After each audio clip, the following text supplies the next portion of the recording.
Hello, hello, hello, and welcome to another episode of the Ohana Packers Edition Podcast. We are OPE. I am Iowa Joe. This is a special bonus episode. Mike's not here. He's still dealing with his. I think he gets back today, so I think that's why he's not here. But I do have a very special guest, Terrence Parsons Jr., better known to most people as Micah's older brother. Terrence, thanks for joining me, and I know we've been kind of going back and forth on Twitter a little bit trying to get this scheduled, but I appreciate you being here. Yep, no problem. So the first question is going to be the obvious question because everybody's going to want to know where's Mike at in his getting back on the field. How's the knee doing for him? It's coming along pretty good. He's starting to walk on his own a little bit. He does PT every day by himself with his trainers. So he's doing everything possible to get back sooner than what they may want. Yeah, I mean it's really crazy. I had knee surgery back when I was in high school, and I've been talking with people. I was like, man, he started PT like 2 days after the surgery, and I remember my PT didn't start until like a week or 2 weeks after my surgery. PT before the surgery. Yeah. So I mean that's crazy that he's getting back, but like one of my PT guys, because I've been going through a foot issue, so I was down at PT for that, and he goes, well, being in the NFL, they've got the athleticism and the resources to be able to start doing that stuff. And I was like, yeah, I guess the money and the fame kind of help out with that a little bit. Yeah, I mean, and it's just his drive, man. Like he was going through a lot. He was going through a lot of pain, but he's just a type. Hey, it's only an object, so he's just pushing through that. But yeah, I can definitely see in the way that he's approaching this that he wants to come back better. So you may not know this because of all that stuff, but was it just the ACL tear, or did he have any other structural damage to it? Yeah, it was just a clean tear. Got it. So yeah, that should be a lot better for him, and no, shouldn't be any issues going forward. Packer fans are always kind of iffy on that because we've seen guys like David Bakhtiari and that they tell us it's an ACL tear, and Bakhtiari is not even playing anymore. So it kind of Packer fans get a little bit worried when that stuff happens. Or like Rashawn, Rashawn seemed to be a little bit different after his coming back from his ACL tear. So Packer fans get a little bit worried when they see their players go down with those injuries. So it's good to see him get back out there. I know that everybody was laughing about him riding around on a scooter during the Pro Bowl stuff. So it's good to see he's in good spirits and all that too. So, but I guess I'm going to start this out with, we are, this is the time of year we focus in on the draft and all that. And I know Micah was a highly touted prospect going into the draft that the year he was taken. What was the process he had to go through leading up to the draft when he was drafted? Well, for him it was a little weird. Because I know it wasn't. I know it's not the standard because he was coming out that cold year. So his was a little weird. He didn't play his junior season, and he went to California and immediately started training for the draft. Right. So he was kind of pretty much prepared for that in all aspects, and that's why I feel like he tested very good. The process was a little weird because everything was like Zoom and phone calls as far as like Yeah. and things like that. Definitely an interesting process. A lot of teams say that, hey, they give you that if you're on the board, we're going to take you, but depending on like, how the board goes, if they like another guy more, they go with that guy. So draft night was pretty interesting. I thought there was a few places that he was going to go. Denver was one of them. Oh yeah. Um, the Giants. Um, I thought he was going to go to Miami at 4. They got into it real late when after his 40 time came out, they got into it real late. I thought he was going to go to Miami at 4, but when he fell, I was like, "Hey, Dallas," and that was my team. And I told him when Dak got hurt that he was probably going to end up going to Dallas, and that's what happened. I thought that was crazy. Yeah, I remember that, Packer fans were kind of hoping that he was going to get to them that year, but obviously, he was drafted a little bit higher than what the Packers were sitting at. But I'm obviously from Iowa, so I'm a big Hawkeyes fan. So being that your brother went to Penn State, I did have to deal with him a little bit while I was watching the Hawkeyes. So I knew what kind of player he was. I was at that And in 2019. I was at that game oh yeah, against yeah, that it game. was crazy, man. And so I knew what kind of guy what kind of player he was, and I knew there was something special to him. Now I didn't want to see him, again as a Hawkeye fan, so I was glad when he went out. But um, I and it, obviously I did kind of want to see him with the Packers just because I did know what kind of player he was. But obviously he went to Dallas. He started. I think the big question mark for him was: is he going to be a inside linebacker? Is he going to be an outside backer? Is he going to be a defensive end? Is he where are they going to put him? But I thought Dallas did what was best for him and just let him rove around. And obviously the Packers kind of started doing that with him too. But you know, uh, it was interesting. But on draft night, now he was at home, right? He didn't because of the We COVID stuff. were there. He okay. So what's the process behind when you're at the draft? Because I was at the draft this year, but obviously I wasn't in like the green room and stuff like that. I was out in the crowd and all that stuff. But they make it look like it's a glamorous thing back there where you've got comfy chairs and you got the Yeah, phones and all that stuff. yeah. But what's it like back there? Um, it's fun. What I mean, we're sitting back there. We're watching the draft too. Um, just family, friends. You know what I mean. We got drinks. Definitely comfy chairs, and it's just a good time watching everybody. You know what I mean, getting their dreams. You know what I mean, watching their dreams come true. It's fun. Now, do they show that some of these guys start getting a little bit close back there? Is it kind of a camaraderie thing when you're in the green room and you're kind of mixing with everybody and getting to know them and you keep in touch afterwards? Yeah, you get to meet everybody's family and things like that. It's definitely a pretty cool experience. Is there any animosity with any of them there? Like maybe that they played against each other in college and it was like, hey man, we're rooting for you to go, but we don't want to have to deal with this. Do you just kind of leave off in your corner and leave us alone?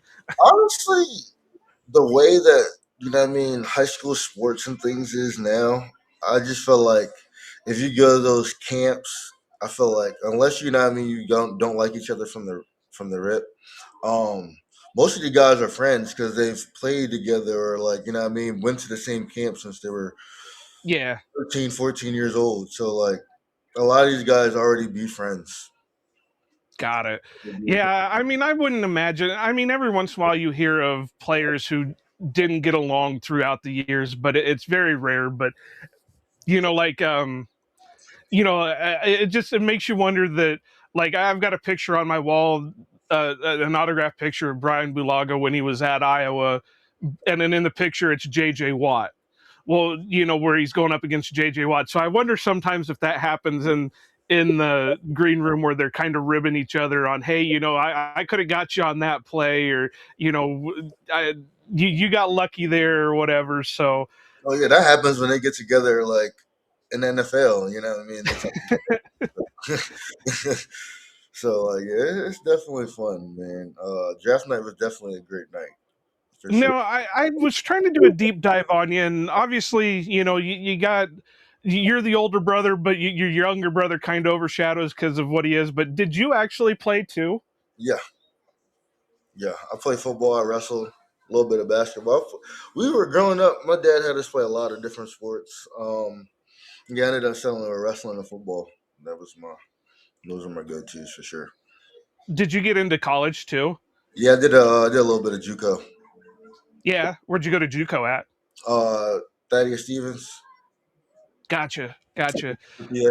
Um, so were you a defensive guy too, or were you offense? I play a little bit of both, but yeah, I played linebacker and fullback in high school, and then I played linebacker in college, and I wrestled at 195. Gotcha. So was it a big competition between you and your brother when you were growing up? Yeah, a little bit, just a little bit. He was a little younger than I was, but like the mental is definitely still there. You definitely got to outshine in any way, in any way possible. Was there a little bit of because what is it? It's about a 5 year difference, 4 or 5 year difference between you two. Was there any crossover there? Yeah, like 4.5. Now we didn't get to play each other. He was coming in when I was leaving. Um, he um he got he held back in 8th grade for athletic reasons. So Gotcha. he kind of like reclassed. When we were wrestling, when we were younger. Micah stopped wrestling like at like 7th, 8th grade. He kind of like stopped and went to basketball. I went from basketball to wrestling. It was funny. He the one that got me into wrestling, but we learned that in wrestling, it was too late for me, but Michael was still young enough, but that like guys are already reclassing to a younger class for athletic reasons, giving that maturity a little bit. So it definitely worked out for him. He was bigger than everybody he was playing with for real. So Yeah. No kidding, right? So being the older brother, and I have to ask this. I have an older brother. I have a younger sister. My older brother is a bit older than I am. He's about 10 years older than I am. So I didn't really have that relationship kind of with him. But what was it like growing up? Were you the pick on little brother type deal, or were you the cool older brother that, if little bro needed help, you were there to help him out with it? a little bit of both. He was the one picking on me, to be honest. Hold on, real quick. Hold on. Yep, no worries.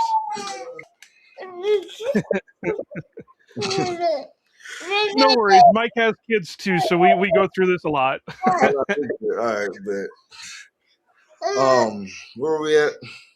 um, were you the cooler older brother, or were you the one that was picking on him? And you said Micah was more the one that picked on you. Yeah, he a prankster, man. He a prankster. If you're ever around him, you'll get it. Trust.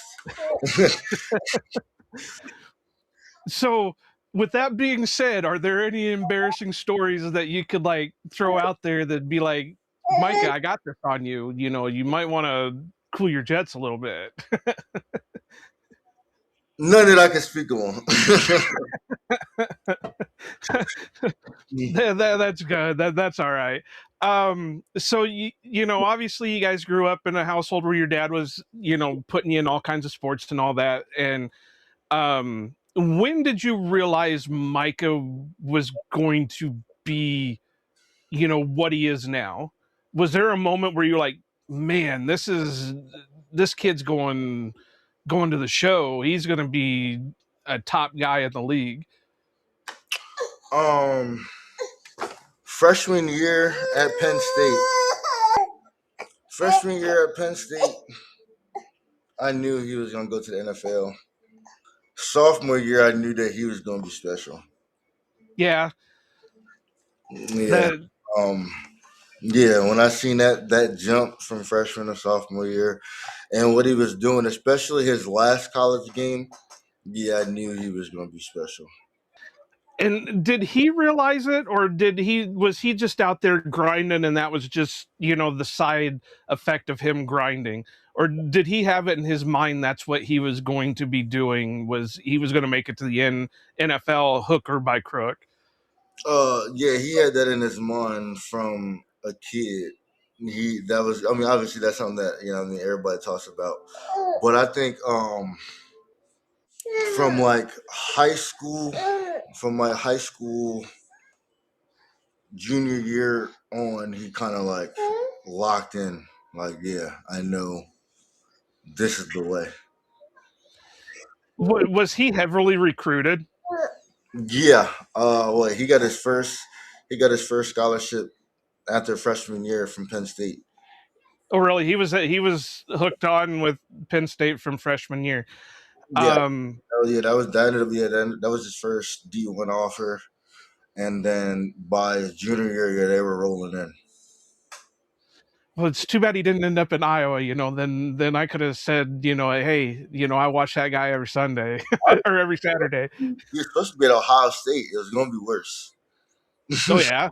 Yeah, that'd make, well, at least it wasn't Michigan. My co-host Mike is a Michigan alum, and he would have lorded that over me for years if that had been the case. Michigan was close too. He went to Michigan a couple times. Ohio State, it was just different at Ohio State, man.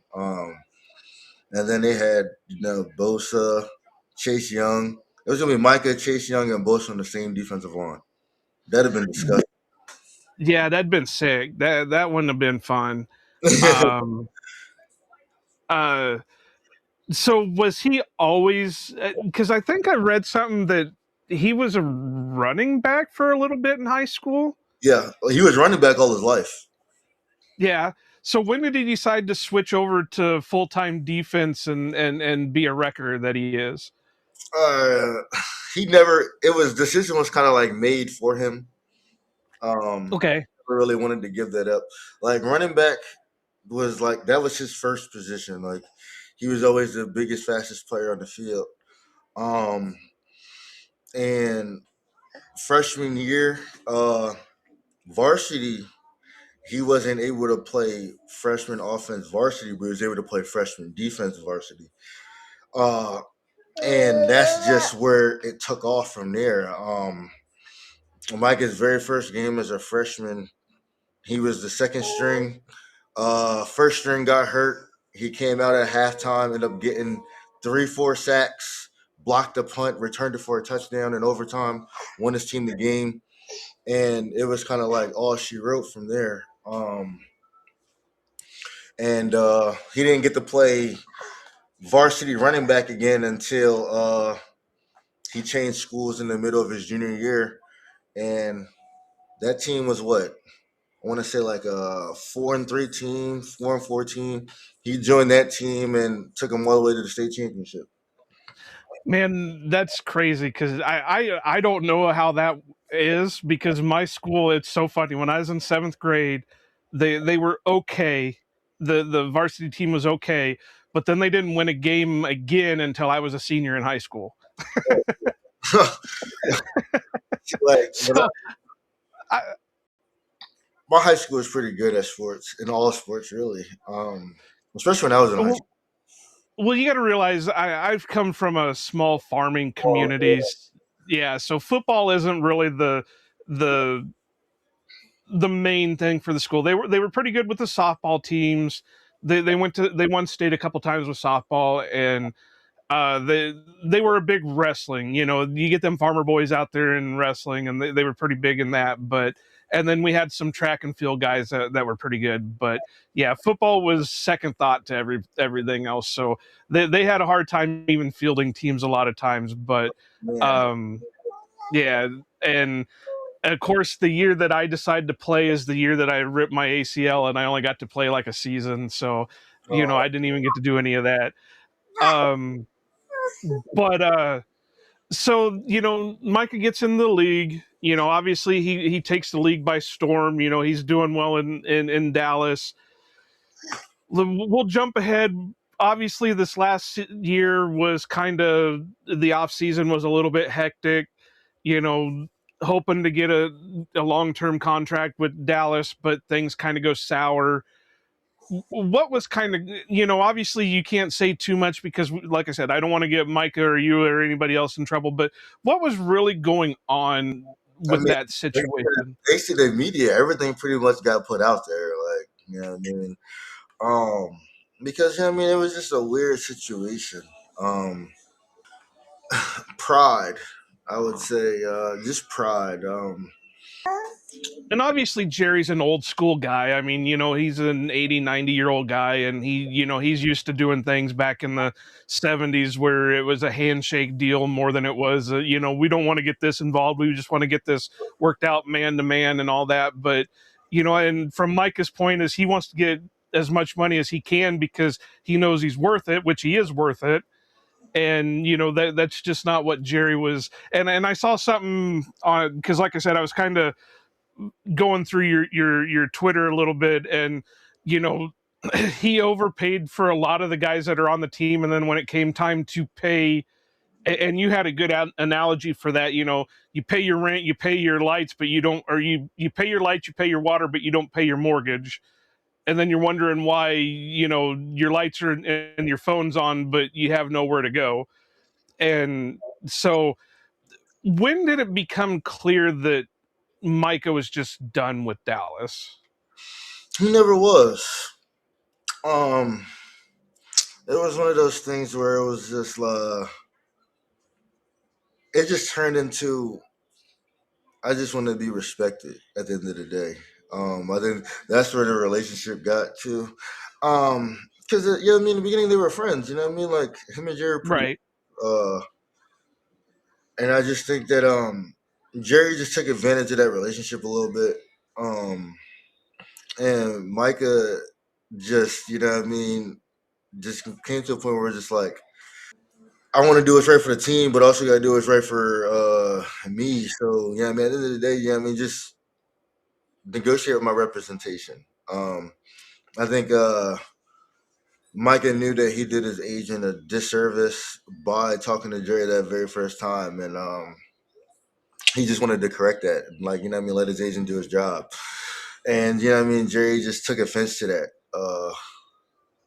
And basically just made it to where like, hey, if you don't talk to me, you're not gonna get your money. Like, and it was just a hard position to put Micah in. You know what I mean? Micah, him and his agent are pretty close. You know what I mean? Mike has only had one agent, and that agent was the Yeah. first guy that he started talking to when he entered the draft process. So it was just like he's not gonna turn on his agent for Jerry, and you know what I mean. Jerry just wasn't with that, and you know what I mean. It just came to a boiling point. I think when Micah went and got that second opinion on his back, and was able to miss games. Yeah. So, we get to the point where that relationship kind of, goes where it goes, and Mike is wanting a deal. Does he approach Jerry and say, hey, if you're not going to do this, can we at least work out a trade? Or is it just Jerry just starts shopping him? Well, Micah did ask for a trade, but you know what I mean. That trade request was to, you know what I mean, get Jerry to the negotiating table because you know what I mean. It was March. It went from it was no talks for there was no negotiation talks since March. We're in August now. This is training camp. No negotiations. So you know what I mean. It was just like you know what I mean. The trade was for just to, you know what I mean, get on the negotiation table. And then, you know what I mean, Jerry was just like fifth year option or leave. And then that's when, you know what I mean, they gave permission to start talking to other teams. And And I didn't know it, but you kind of verified this, but there was actually a deal in place with Philly that they were doing like two first rounds, a third, and was it Jalen Carter? uh the original offer was two firsts and Jordan Davis. And Okay. the Cowboys countered with two firsts and Jalen Carter. And then from there it was like, well, Micah got to work out a deal with Philly, and Micah didn't want to go there if Jalen Carter wasn't there. So he went the other route and negotiated that deal with Green Bay. And he liked Matt LaFleur. Like he said, Matt LaFleur was a big reason why he went there. Got it. So, and that's what I've heard. Obviously, I don't know any players. So but just the stuff that we hear as fans and content creators. We hear that LaFleur is more of a, like a player's coach. He's a guy that is going to be a friend of the player. As much of a friend as a coach can be to a player. There's still got to be that. Hey, I am your boss, but we can still be on good terms type thing. But so you find out that Micah's working this deal with Green Bay. What are your thoughts? Because I know you said you're a Dallas fan. What are your thoughts about him? Working a deal with Green Bay. I didn't know until the day of the trade. Oh Um, yeah, yeah, I didn't know until the day of the trade. Um, but yeah, when I first found out, I was shocked. I was like, "Oh my god!" I didn't think Jerry would just. I knew a trade was going to be.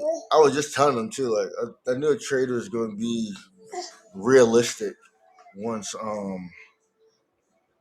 Once it was getting closer and closer to the season. Um, I just didn't think it was going to be Green Bay. I didn't think he was actually going to trade him to like an NFC team, a rival for real, and you know what I mean. And it was just I didn't think that he would trade him to a contender. I thought he was Micah ended up being stuck on a really bad team. Dallas get a whole bunch of first round picks, maybe a star player, and you know what I mean. It was going to be ugly, but I think Jerry he kind of like I think he kind of won the fan base over with that move, and he did Mike a good one. Because at the end of the day, I think he's still Micah the person. I think he still likes Micah the person. Yeah.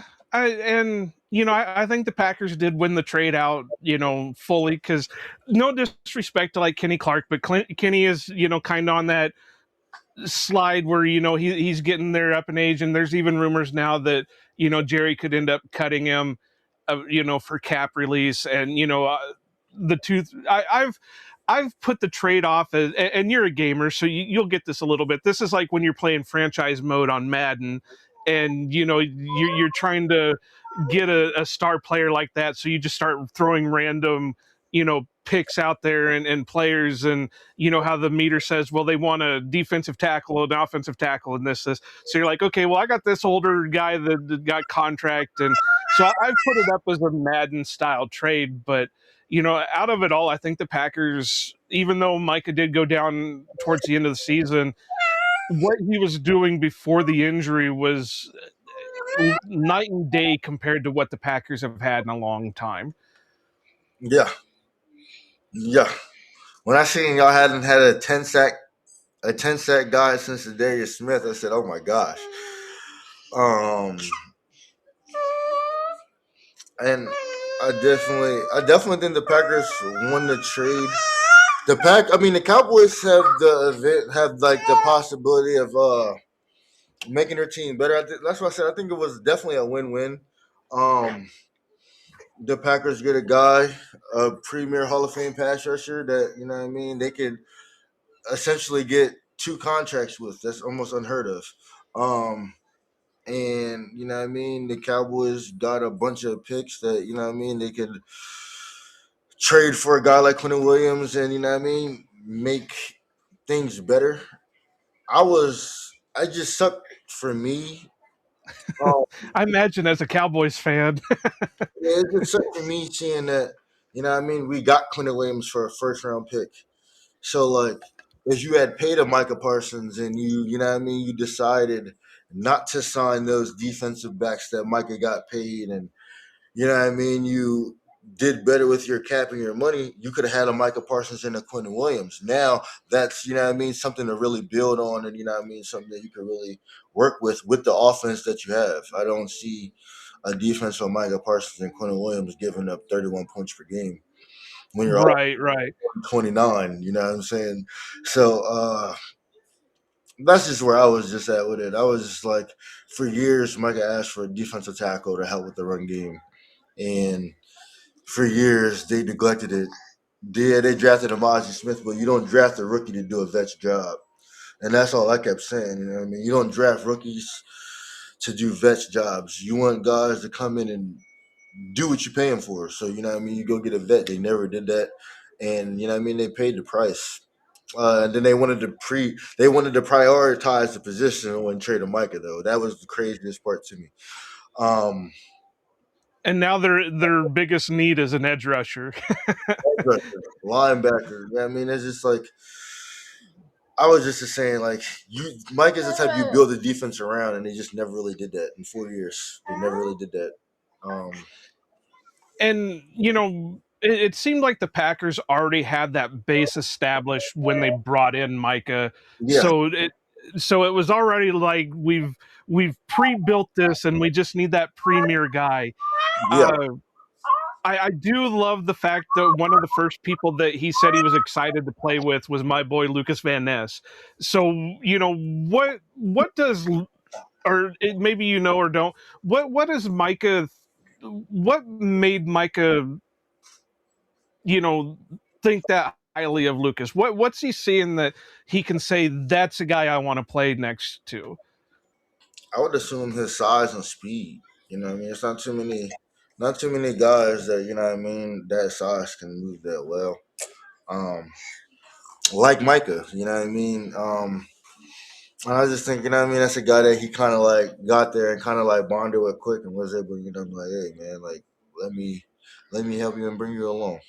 And he's that type, you know what I mean. He's that type of teammate. He knows that it's a team game, and he knows that he can't do it by himself.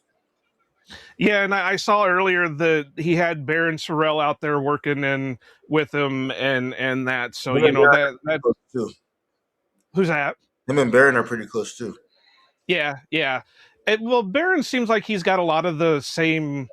I don't want to say emotional, but like aspects to him that Micah has, because we saw that during draft day when he was fourth round pick, and he's in the green room and they do the whole bring him out on the stage and all that, and you could tell how he was emotionally there and invested in being drafted.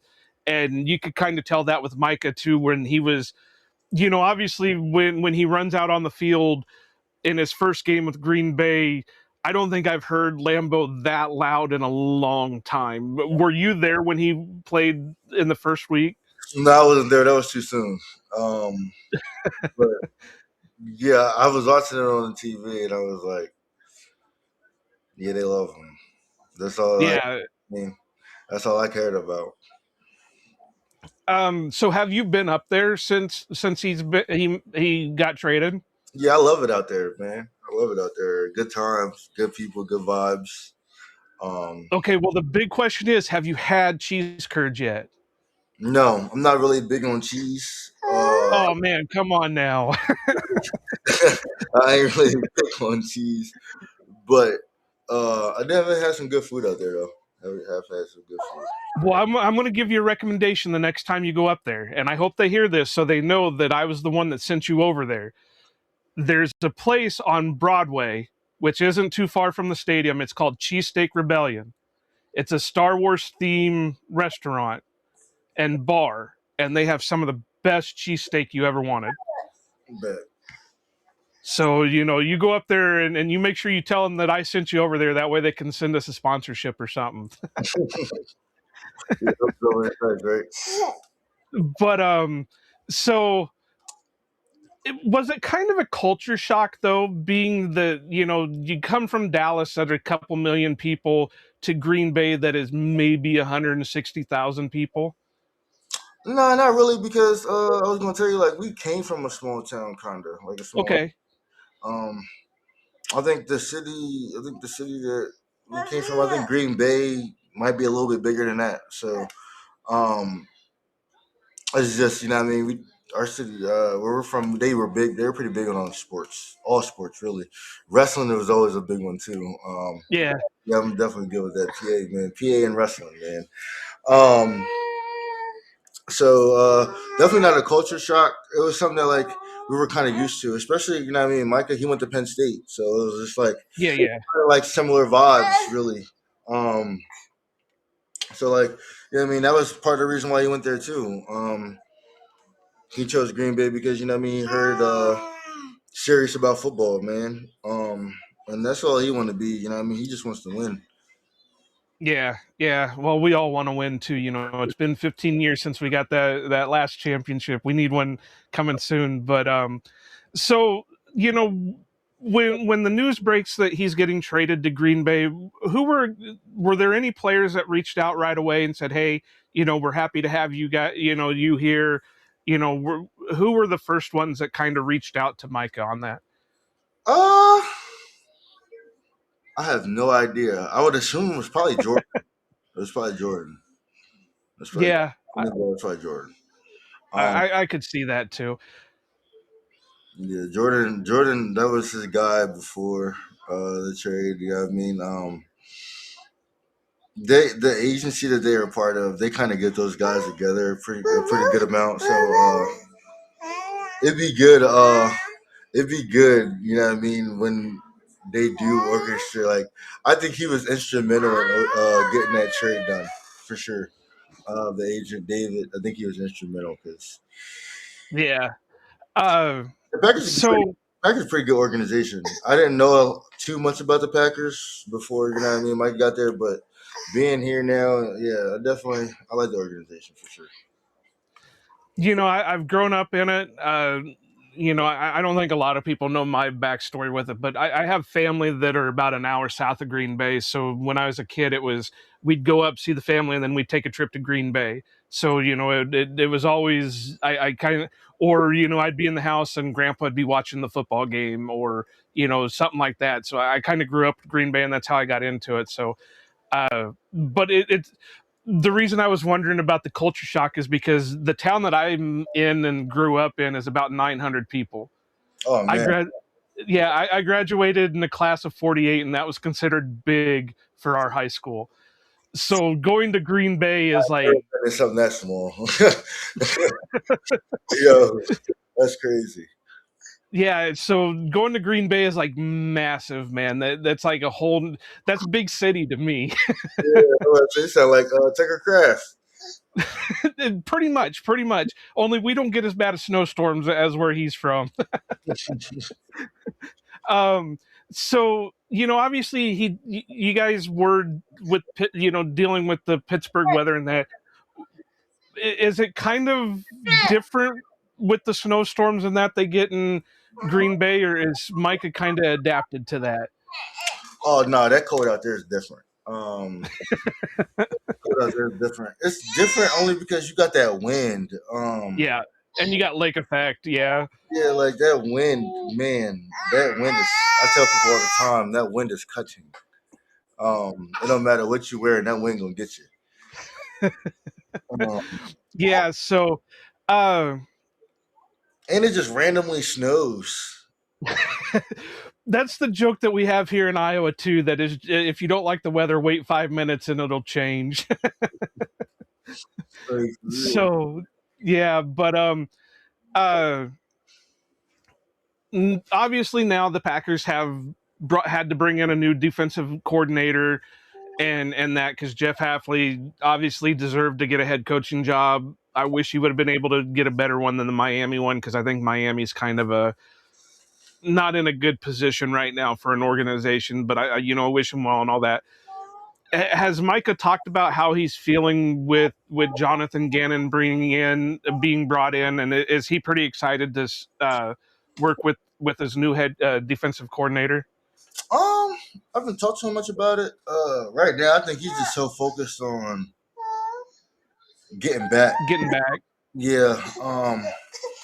He probably won't have nothing really to say until like he gets a playbook or has a conversation with him about scheme and how they're going to use him.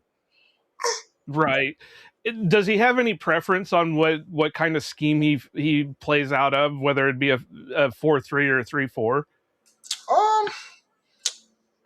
I have no idea, but I mean, I would only assume that that 3-4, the way that he's built and the way that he plays, that 3-4 would work so much better. You know what I mean? And you'll be able to free him up a lot more on that edge and have somebody to take his double teams. Yeah, yeah. Uh, Uh, although I have to say, I think Van Ness is going to struggle in a 3-4 a little bit more because he's not used to being a stand up guy. So I would the honestly, I would put him on the edge. well, yeah, I would put him in that the three technique. I would put him not three technique. I would definitely put him on. I would put him on the ground. I would put him and Gary on the ground, and I would have him, Gary, and Barron. I would have them on the ground, and I would put Chio probably on that other outside linebacker spot. Somebody that can move a little bit better. yeah. I mean, it's possible. I just know that Van Ness has been, through Iowa and that he was always a 4-3 inside. Yeah.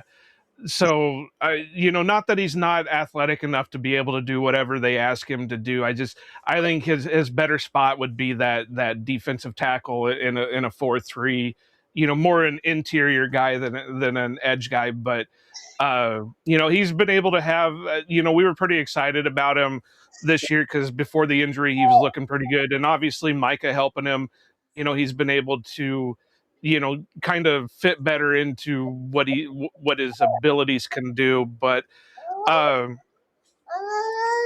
obviously, Micah is a little bit more vocal than what Packer fans are used to, which is not a bad thing. I mean, I've been saying for years we need somebody like that. But do you think that it's easier for you to speak out on some of the things Micah is frustrated with because you don't have to worry about you know, team being mad at you, this player over here being mad at you or anything like that? I'll try not to speak. I try not to speak for him. I just put I try not to speak for him. I just tell him. I just try to speak from my point of view of what I see what's going on. Yeah. The reason I ask is because obviously, and I'm not going to mention names, even though I've gotten into with this gentleman on Twitter a few different times, but there is a certain player's family that, specifically his dad, that gets a little too nutsoid when it comes to certain aspects about what's going on with the team and all that. Talking about And nine. what's that? Talking about nine. Well, yeah, you can put it out there. I, Like I said, I was about to say, I feel like that's the only guy that I see outside of myself that what I mean talks as much as I do. yeah, and it's nothing against it because, like I said, I appreciate that you guys are sticking in there for because obviously as a player on the team, it's harder to be a little bit more vocal because you've got to work with that guy, you've got to be around that guy constantly, so it's harder to call out something, but sometimes I think people can take things a little too far with their call out and think they know more than what they're actually saying. And so when I see you do it, it's like, okay, I can agree with that. And then you see certain other ones that say it's like, my dude, that's not the hill you want to die on. Yeah. See, I try to just comment on the game as I see it. I try not to go specific call out unless I feel like it's deserved. You know what I mean? But usually, you know what I mean? People make mistakes. You know what I mean? Players are gonna make mistakes, players fuck up. So you know what I mean? It's just the name of the game, you know what I mean? You just gotta take it as it is, you know what I mean? That's why I hate when these coaches are getting fired because of, you know what I mean, player execution. Then understand the Matt LaFleur hate. That's player execution. And you know what I mean? It's just you can't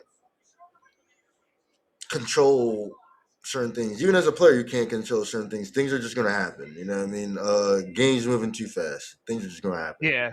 Um, The one thing that I want to say about LaFleur, and I've been kind of a fan of LaFleur, but I've kind of tailed off a little bit just because there's a couple aspects about his side of things that just kind of, and my co-host Mike has been frustrated with it a little bit.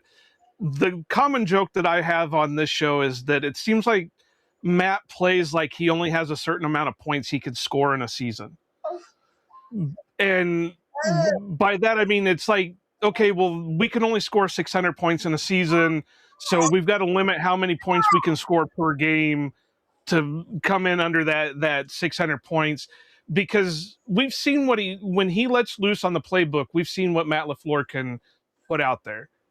But then there's times it's like he goes conservative, and it's like, Matt, if you would just score, rack up the score, you wouldn't have to worry about your defense being on the field constantly. It's from what I've seen, especially this year, Matt, he's a grinder. Yeah.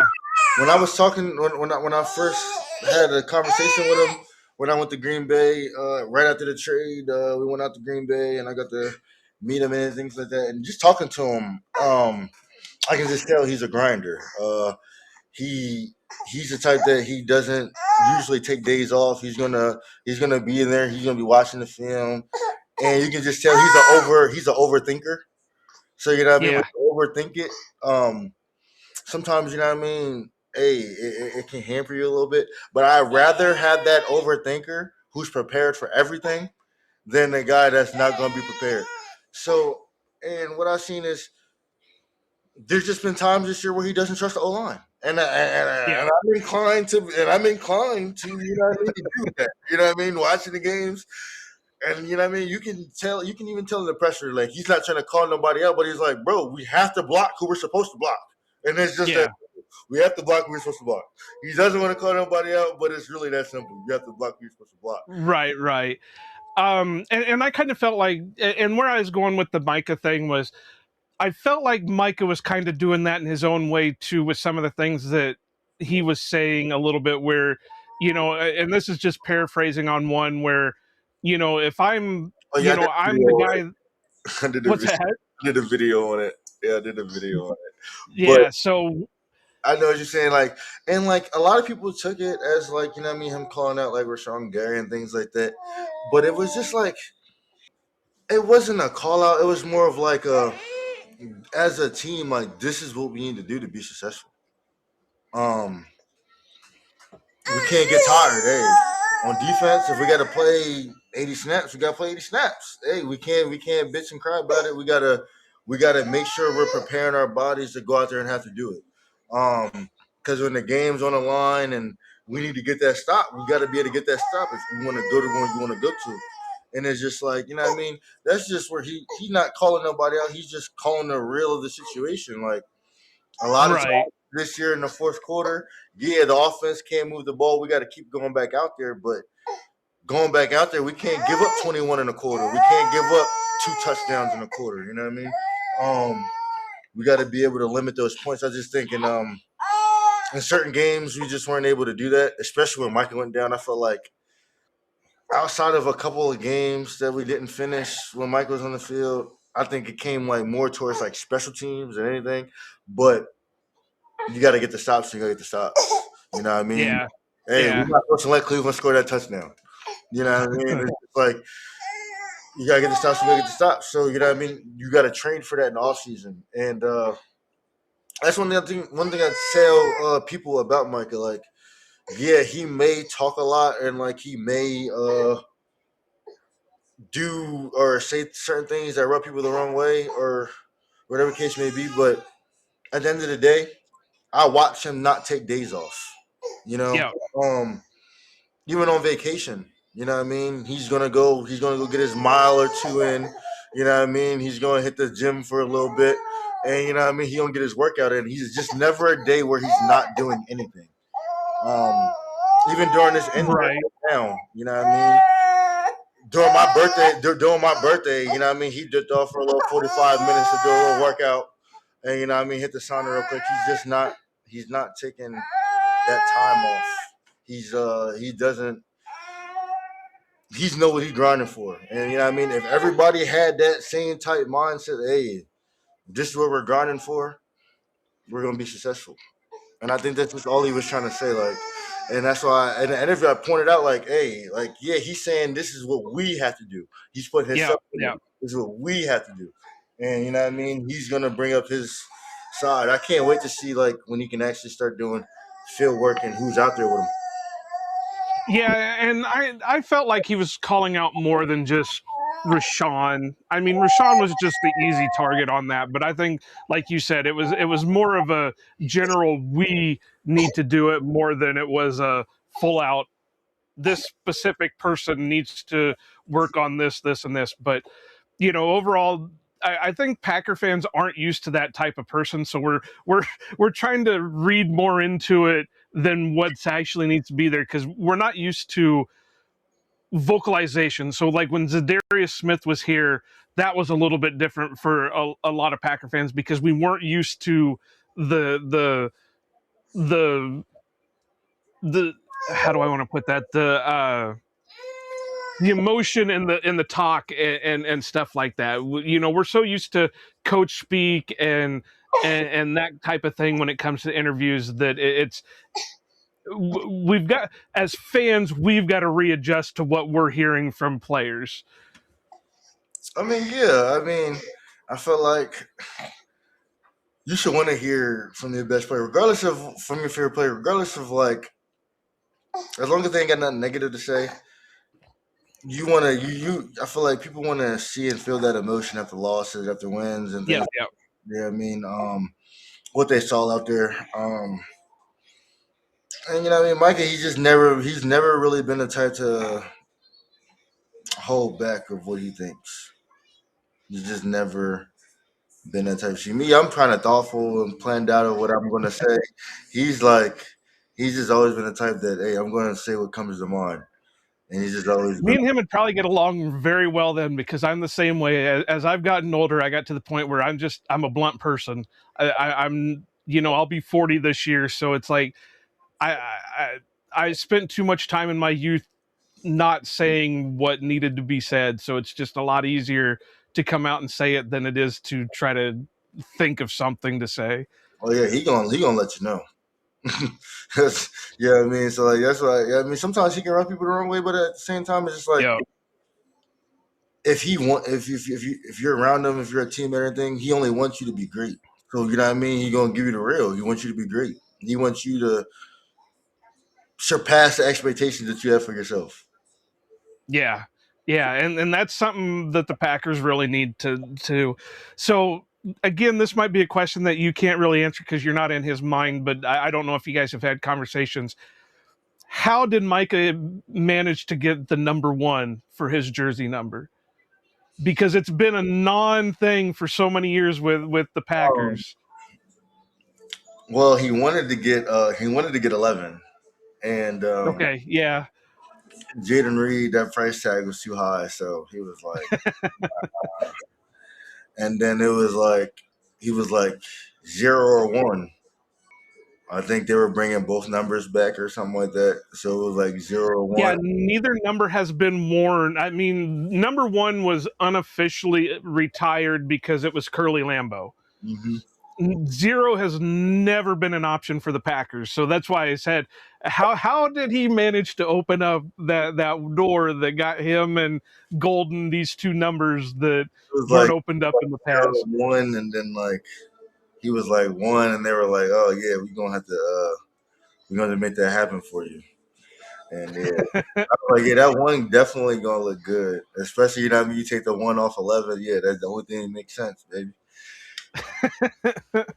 Yeah, it was quite the surprise when people were talking about that because kind of like the same way with number five. Number five is unofficially retired because of Paul Horning, so you don't really see that one worn during the season. I mean, you might see a camp body have it during the training camp and all that, but you never see it. So number one was kind of the same way. And the last guy that I remember having it was a camp body years ago, Alex Gillette. He was a wide receiver, and that was the last guy that I remember having it. And he never wore it during the regular season because he was never active on the regular season. So when he started talking number one, it's like, all right, whose palm did he grease? What how'd this one manage to happen? So I just think, you know what I mean, when they did something historical, you know what I mean, you gotta follow that up, man. Um, I just think, and that was another thing, you know what I mean. It was just like the love from the get go. It was like, you know what I mean. They did everything that Jerry wasn't willing to do, and then You know what I mean? They even, you know what I mean, like for Micah's fifth year option, you know what I mean? They were trying to pay him at defensive. I think they were trying to short him like $3 million. The Packers were like, huh, you're trying to go to court with Jerry about this, huh? You can have it. We don't even care, huh? Have it. Uh, he won't give you $42 million, huh? Here's 47. Like, you know what I mean? Yeah, I mean, so it was just like once they did all that, they were like, "Hey, man, that's a number. Hey, have it." So it was like, Was there any other discussion about any possible other one, or was it he had it in his mind since I can't get 11, this is the one I want? "Oh, it was 1 or 0." He asked me, he was like, "What y'all think? I should get 1 or 0. One, yeah, one's better. One's better." And then And going, and did that kind of go with the sack celebration now that he, where he points sky with the one, yeah, or I think he came. I think it was just like something that just came to him when it happened, and then he just stuck with it. that's pretty cool. That is. Um, so we're we're getting to the point in the season where or to where the new season is going to be rolling around. The Packers did make a move that I think was heavily relied on from information from Micah, but again, I'm not in the front office. They did bring in Trayvon Diggs for that short amount of time. Is there, obviously you're not in the upper, but do you think Micah's trying to push to bring him back, or do you think that boat's kind of sailed for now? I think that's going to depend on Jonathan Gannon. Um, I know that he has the same agent as Micah and Jordan Love now, so it's just like I think I figured that was always gonna be something that happened if they didn't cut him. It was gonna be like they're gonna definitely rework that contract because I know the Packers want to pick up that contract that he had. Um, so I knew that was probably something that's always gonna happen. I'm just interested to see if they want to bring him back, if Jonathan Gannon wants him back, and how it's gonna look because this is gonna be the first off season that he's had in the last 2 years where he gets to train instead of rehab. So like, I expect me to see a better Trayvon Diggs next year for sure. Do you think, is Micah pretty vocal about that stuff, that hey, not obviously threaten anything or anything like that, but pretty vocal to the guy saying, hey, maybe we should go out and get this guy, maybe we should, obviously the big joke, or not joke, but the big talking point right now is, he asked George Pickens if he was ready to play in that green and gold. Is Micah pretty vocal on that end where he's lobbying for these guys? If his voice is gonna be heard, yes. But I know he, George Pickens is his guy and all that, but he knows it's unrealistic to get George Pickens. We need some other positions for sure. Wide receiver ain't one of them. For sure. Now, there was one thing I did see on your Twitter that kind of perked my ears, because I've been on the boat that this guy needs to be re-signed like yesterday, and it hasn't happened. And that's Quay Walker. And you said something about it may not happen due to what was said in his exit interview. Yes. Well, what are you kind of hearing on that end, or can you not disclose that? Um, I don't know Clay. I haven't talked to him or anything like that. But yeah, just from what he said, in his exit interview, about, fumbling games before I got here, while I've been here, and it just sounded like a guy who didn't want to come back. Me personally, I mean, obviously, he could just be in his feelings, or having a bad day, or it was definitely a rough loss, especially the way we lost him twice, like rough, Yeah. super rough. So like I wouldn't be surprised. I feel like that's a guy that you got to bring back, unless you're replacing him with somebody of equal caliber. I mean, he was huge for the defense, especially in the run game. Um, so definitely, I'm interested to see how that goes. But yeah, definitely a guy they need to bring back. I'm just not so sure if he's not looking at greener pastures. It's possible, and he's going to get a bag. And I think the Packers are kind of kicking themselves for not picking up that 5th-year option on him. It was a gamble, and like any other gamble, you win or you lose. and I'm pretty sure the Packers lost on that one. But he is only going to be 27, so he's still young. And him and Edge have seemed like pretty good teammates on that. And then add in Mike on there and Colin Oliver, and you know, it's it would be. I think it would be a significant loss. It would cause another hole to open that doesn't need to be opened. Yeah, yeah. I mean, I understand. You know what I mean? Money a little tight, but hey, man, you gotta do what you gotta do. Restructure, So get rid of yeah, guys. yeah, I feel you. Nothing that Mike and I haven't talked about a lot already. Um, I mean, like it's just the nature of the business. I mean, I like you know what I mean, Rashawn Gary. You know what I mean? I like Rashawn Gary. I think he's a good player. I think he has value to the defense. But it's hard to justify spending $70 million at a position and there's only one double digit sack guy. Um, And you go 7 weeks without producing a sack. Yeah, that kind of hurts too. you know what I mean? It's just I mean, I understand the game, you know what I mean? It's hard, you know what I mean? But it's just like, hey, you getting paid, baby. Um, we just need you And we need you to be there. and there's some other guys. I mean, I've been very vocal that I'm not a big Keyshawn Nixon guy. I mean, he's a good, solid CB3, but I don't think he's that CB1 like he likes to talk about. And I have a love hate relationship with his attitude. Like that's the confidence and attitude that you need to play the position. for sure, and that's my big thing is if you're gonna talk the talk, you definitely got to walk the walk on that one. So, My thing, and my whole thing is okay. You can be cornerback one. That's fine. Have that same confidence and swagger. But when the team needs you to return kicks, that's what you got to do. I don't yeah, want to hear. I don't want to return kicks from cornerback one. You're not that good, bro. You know what I mean? Yeah, I mean, it's people that can say that, but you're not one of them. Like you were an All-Pro returner. How do you not want to do that no more? I don't know. Especially in a position where you see that we need that. You know what I mean? They haven't had that. You know what I mean? That's my only issue. I love the confidence. I love the swagger. I think he had some very solid games. But hey, at the end of the day, you got to do what's best for the team.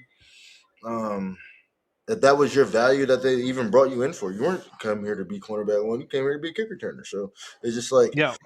uh, I mean, I get it from his point of view. I don't knack him. It's just like at the end of the day, though, if you want to win, you got to do what's best for the team. And that's what I feel like too. And you know, even when he wasn't quote unquote the CB1, I didn't think he was the best out on the field. And that wasn't to say he was bad, but he definitely wasn't, like I said, the value of CB1. And again, this isn't, I don't know Keyshawn. I do love that he can talk the talk. I do love that. I think that's again another thing the Packers are missing is they don't have. I mentioned this last week in our episode with Jason Perone when we were talking cornerbacks for the draft. That I miss that on the team having that dog that can talk and back it up. And what was the one thing that the Packers missed last year? When Jordan got hit all those times that he did late in the season. If that had been so and so years ago, that defensive player had been on his ass. Well, this year, where were the offensive linemen? They weren't even, you It's, know, uh, it's hard to say. Hard to say because it all depends. Like, um, there's some things that people got away with, like you know what I mean, like in the Broncos game. That I mean, sometimes you know what I mean, you miss it. You know what I mean, I mean, we catch it as viewers, but like you know what I mean, players don't always see.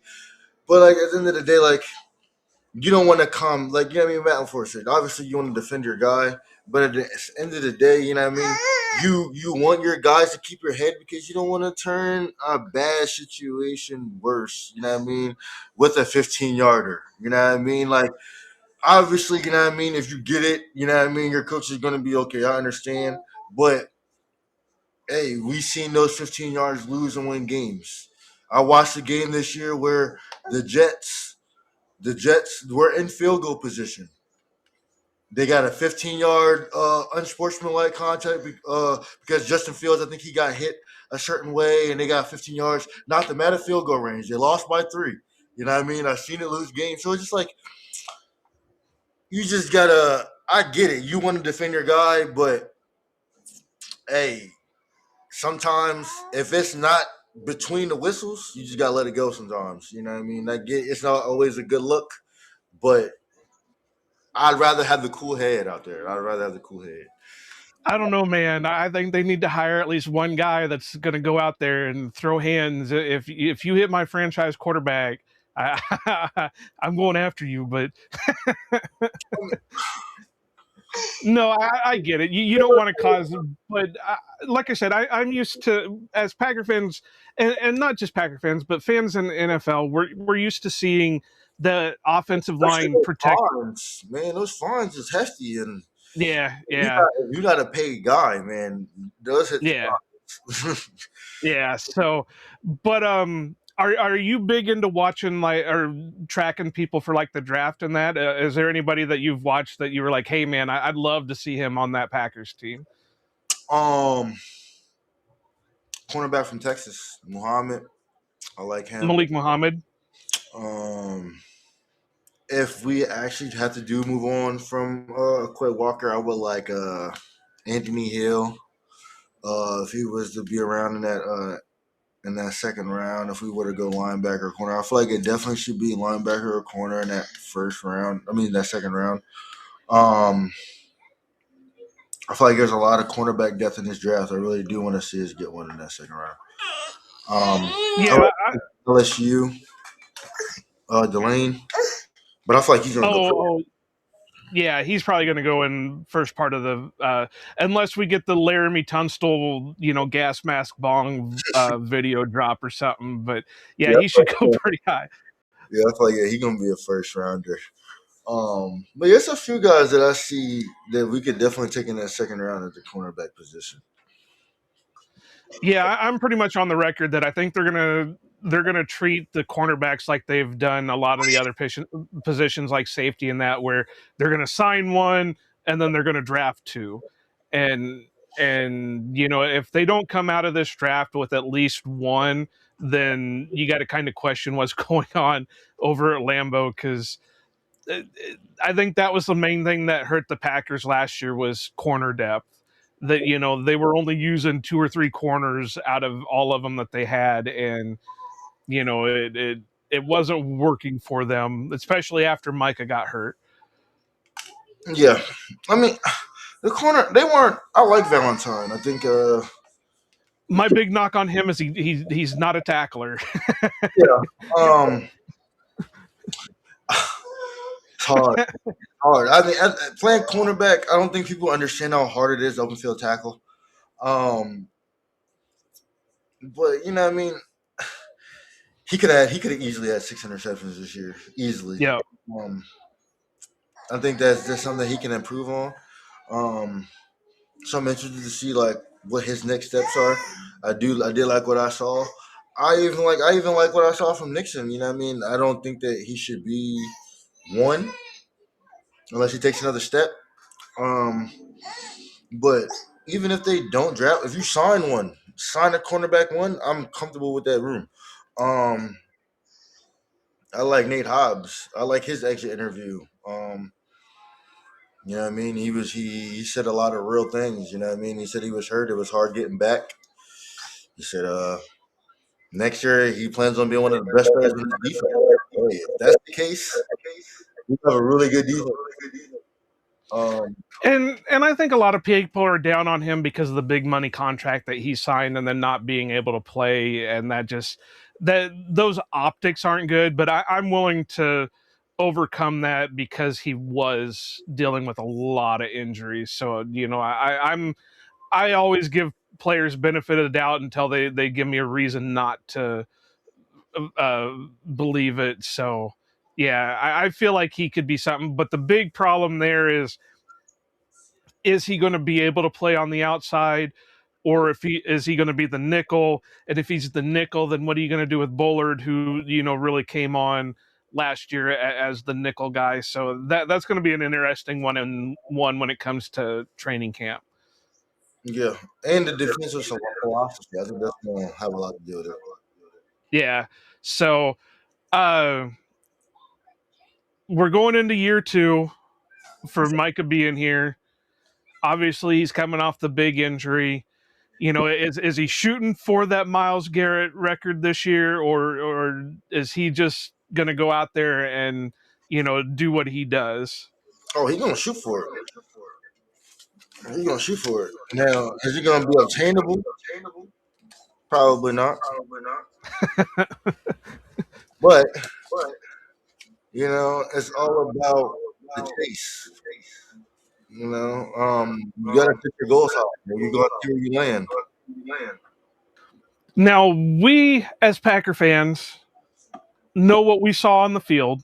We know the frustration that the coaches had. We know the frustration Micah had. Were we overstating the holding that was not being called last year, or was there a lot of issues with that last year? There was nothing new. Nothing For new. sure. It's just something that, yeah, you guys were new to it. But yeah, it's something that Michael's been doing for the last 3 or 4 years now. So it was like he doesn't even when earlier in his career it would bother him, but now it's just like he just accepted it as part of the game. You know what I mean? Part of the chase. But yeah, he knows, man. It's blatant. It's ignorant. It's all the above. You know what I mean? And if you ask me, it's the reason why he got hurt. Yeah. But it's just what I mean. It's the NFL is gonna allow it because they want an offensive game. There's not much you can do but play through it. And you know what I mean. People say that Mike should flop. And it's just like I get it. Yeah, he should maybe fail the ball, but that's just not in his motive. There's a call. I got to. You know what I mean? What's that? Sell the call. I gotta give my full effort. Yeah. You know what I mean? That's well, yeah, and it's pretty amazing that he still had the production he did while still not getting a lot of those calls. So, that just shows what type of player he is. But we're getting about a little over an hour. I know your little guy is kind of fussing over there, so I don't want to hold on to you too much longer. But is there anything you're really looking forward to seeing out of Micah this year, other than making it? Is week 1 feasible for him? depends. Yeah. It's feasible if he's feeling good during training. Right. It's feasible. Um, if he can't get 2 to 3 weeks of practice time in training camp, it's not going to be feasible. I feel like they're going to want at least 3 weeks of practice time before putting them out on the field, and you got to be comfortable with all the bending and the. So for that, I would say, and I think the Packers are going to be extremely cautious, like Yeah. they're Christian. So just off of that, I would say no. But you know what I mean. I don't see him starting the season on the pup list. I think he will be able to do like individual things. It's just when he can get the team is going to tell a lot. But like I think his timeline's week 3. I don't see him going. Okay. Well, that would be quite the jump. I mean, that would even beat what Christian did. Even I know he was a couple weeks before what Christian's timeline injury was, but that would even kind of beat Christian's timeline. And it still boggles my mind because I was out 9 months with my knee surgery, 20 years ago. Christian got hurt in January and was back in October. So I think that was, and I think Micah was in December. So it was about a month. So yeah, that would be still a little bit 9 months sooner than what. Yeah. So yeah, it's going to be interesting. It's amazing that like I said, in my old mind, 20 some years ago with my knee surgery, is like, man, they weren't even talking about getting me back on the field until 9 months after surgery. I knew Christian wasn't going to be back pretty soon because he was saying before he was practicing, he was already running full speed. If you're already running full speed for the you're already. That's not just when Micah is going to say full speed. That's going to tell a lot. Yeah. So, like I said, I'm not going to hold you up too much longer. But if you want to go ahead and give out where they can find you, I hope to get back with you sometime because I want to talk gaming with you because I'm a big gamer too. So why don't you tell everybody where they can find you and what you're up to right now? You can find me T Parker Boy on Instagram, Xbox, podcast, Attacking Sports Network. I'm going to be doing some Packers things, following a bunch of teams around the league, mostly Packers, Eagles, and Cowboys. Where we're gonna cover all 32 teams, have interviews, guests, things like that. Sounds good. And you can follow us, go follow him on everything. Follow us over at Ohana Packers on Twitter and all the other good things. Make sure you're hitting us up on Facebook so we can get that 100 followers on Facebook so we can stream over there when we go live. But that's all for us today. You, as Mike would say, go Pack Go.